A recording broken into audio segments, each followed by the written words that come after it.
फिर से आप लोगों का उपयोगी आल एग्जाम कॉन्सेप्ट क्लासेस में स्वागत करता हूं। फिर से 25 क्वेश्चन लेते हैं और इसको फिर से सॉल्व करने की कोशिश करते हैं। चलिए क्वेश्चन पढ़ते हैं, उसको करने की कोशिश करते हैं। प्रतिरोध के संबंध में एक चरण इंडक्शन मोटर की रनिंग वाइंडिंग और स्टार्टिंग वाइंडिंग के बीच में क्या संबंध होता है? इसका आंसर हमारा बी हो जाएगा। तो बी को हम लोग निशान लगा देते हैं। ठीक है, आगे क्वेश्चन पढ़ते हैं हम लोग। 226 नंबर क्वेश्चन। 226 नंबर क्वेश्चन लिखा हुआ है कि 226 नंबर क्वेश्चन में लिखा हुआ है हमारा आच्छादित पोल मोटर में एक्स रूप चिन्हित भाग का कार्य क्या होता है?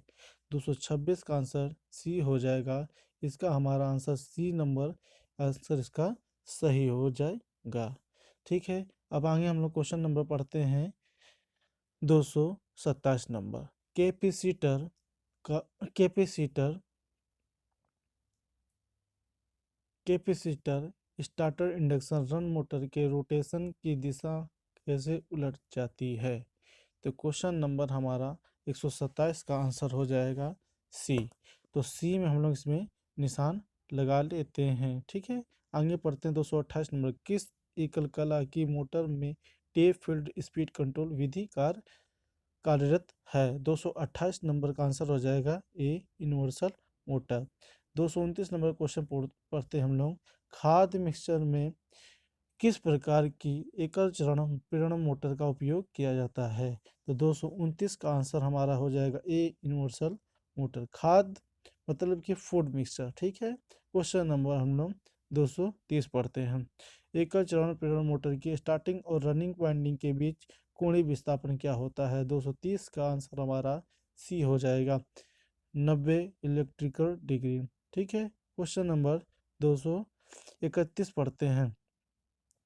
इसमें लिखा हुआ है ध्वनि रिकॉर्डिंग उपकरणों के लिए रियोस्टेसिस मोटर उपयुक्त क्यों है? 231 का सी आंसर हो जाएगा, शांत प्रचलन के लिए। 232 का क्वेश्चन पढ़ते हैं। घरेलू घरेलू पानी पंपों के लिए कौन से मोटर पसंद की जाती है?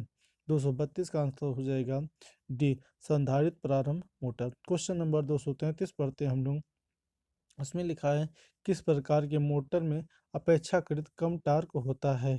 तो इसका आंसर डी हो जाएगा, प्रतिरोध शुरू induction run motor. 234 number question पढ़ते हैं। कला मोटर में अपकेंद्रीय स्विच का कार्य क्या है? 234 का आंसर हो जाएगा डी, आपूर्ति से शुरुआती बाइंडिंग बनाएं और तोड़ें। क्वेश्चन नंबर हम लोग 235 पढ़ते हैं। देखिए उसमें क्या लिखा हुआ है। एक अच्छित पोल पंखा मोटर में स्टार्टिंग टार्क का उत्पादन कैसे करें? तो 235 का हमारा आंसर हो जाएगा ए, ध्रुवों पे छल्ले का उपयोग करना। क्वेश्चन नंबर 236 पढ़ते हैं। उसमें लिखा पंखा मोटर सर्किट में एक स्थायी संधारित्र का उपयोग करने का कारण क्या होता है? 236 का आंसर हो जाएगा हमारा सी, टार्क के लिए कला का विभाजन। 237 नंबर क्वेश्चन पढ़ते हैं। कौन से मोटर में आधी कुंडली वाइंडिगर होती है? तो 237 का आंसर हो जाएगा सी, छत का पंखा। क्वेश्चन नंबर 238 पढ़ते हैं। रनिंग बाइंडिंग कोर के निचले भाग में क्यों रखी जाती है? 238 का आंसर हो जाएगा डी, उच्च प्रेरण प्राप्त करने के लिए। क्वेश्चन नंबर हम लोग 239 पढ़ते हैं। अब आधे कुंडल कनेक्शन में 28 स्लॉट 14 ध्रुव 14 कॉइल वाले सीलिंग फैन के लिए स्लॉटों की दूरी की गणना करना है। तो 239 का आंसर ये हो जाएगा 90 डिग्री। आच्छादित पोल मोटर का अनुप्रयोग कहाँ करते हैं? सीडेड पोल मोटर का प्रयोग कहाँ करते हैं? 240 का ए आंसर जो हेयर ड्रायर में। ठीक, 241 नंबर क्वेश्चन पढ़ते हैं। हार्ड डिस्क ड्राइवर के लिए किस प्रकार की सिंगल फेज मोटर का उपयोग किया जाता है? 241 का आंसर हो जाएगा स्टेपर मोटर। 242 नंबर क्वेश्चन पढ़ते हैं। कैपेसिटर रन इंडक्शन मोटर में इस्तेमाल होने वाले सेंट्रीफ्यूगल स्विच का क्या कार्य होता है? क्वेश्चन नंबर 242 का आंसर हो जाएगा सी। सी में क्या लिखा हुआ है? 75 से 80% की गति तक पहुंचाने के बाद शुरुआती संधारित्र को डिस्कनेक्ट करें। ठीक है, क्वेश्चन नंबर 243 पढ़ते हैं। 243 क्वेश्चन में क्या लिखा हुआ है, देखिए लिखा हुआ है कि किस प्रकार की सिंगल फेज मोटर का किसी अन्य प्रकार की सिंगल फेज मोटर की तुलना में अधिक स्टार्टिंग स्टार्टिंग टार्क है। तो इसका हमारा 243 का आंसर हो जाएगा ए, यूनिवर्सल मोटर। क्वेश्चन नंबर 244 पढ़ते हैं, संधारित्र को एकल कला स्थायी संधारित्र मोटर में कहाँ जोड़ा जाता है। 244 का आंसर हो जाएगा ए, स्टार्टिंग वाइंडिंग के साथ श्रृंखला में।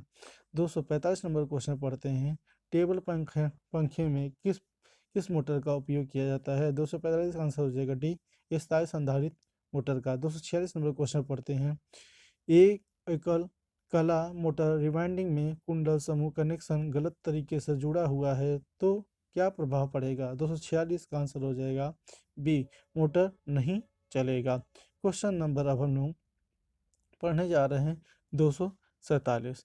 तो इसमें लिखा हुआ है आंसर हमारा, क्वेश्चन, प्रतिकर्षण मोटर में क्या प्रभाव होता है यदि चुंबकीय अक्ष दूसरी तरफ स्थानांतरित हो जाता है। तो 247 का आंसर हो जाएगा ए, तो रोटेशन की दिशा बदल जाएगी। क्वेश्चन नंबर 248 पढ़ते हैं हम लोग। उसमें लिखा, मोटर शुरू होने के बाद अब केंद्रीय स्विच को डिस्कनेक्ट नहीं किया जाता है तो क्या प्रभाव पड़ता है। 248 का आंसर हो जाएगा सी, स्टार्टिंग वाइंडिंग जल जाएगी। क्वेश्चन नंबर 249 पढ़ते हैं और 49 पढ़ने के बाद हमारा 25 क्वेश्चन का सेट कंप्लीट हो जाएगा। प्रतिकर्षण मोटर के रोटेशन की दिशा को कैसे उल्टा करना है। तो 249 का आंसर हो जाएगा ब्रश अक्ष को स्थानांतरित करके। धन्यवाद, आप लोगों ने वीडियो देखा।